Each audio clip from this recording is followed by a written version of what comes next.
Retired police officer or veteran patrolling schools. It's what some lawmakers are pushing for, as many schools are unable to follow a state law. Since 2019, Kentucky has required a school resource officer in every building. WDRB's Katrina Nickel tells us how lawmakers want to address an SRO shortage. Katrina?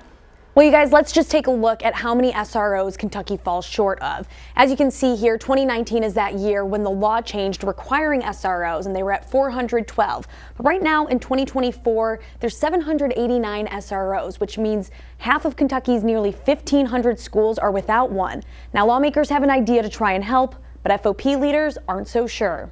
It sounds nice, but there are concerns. Hiring military veterans or retired law enforcement officers to guard schools.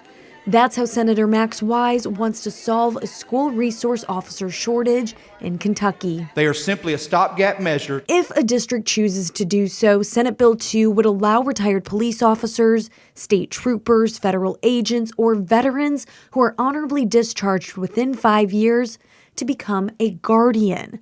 They would undergo the first tier of SRO training, check off a list of requirements, and undergo physical and psychological screenings.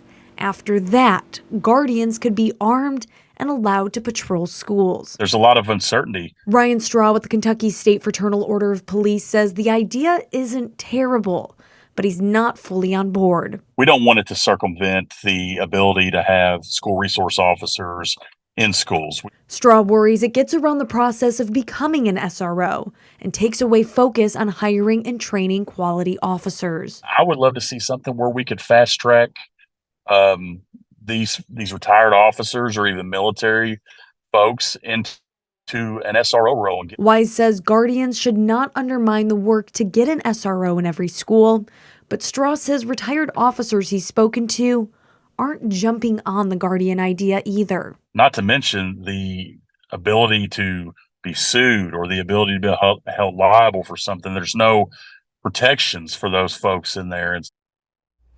Now, this bill has passed the Senate and moves on to the House, but FOP leadership plans to meet with lawmakers next week to discuss ways to possibly improve this bill.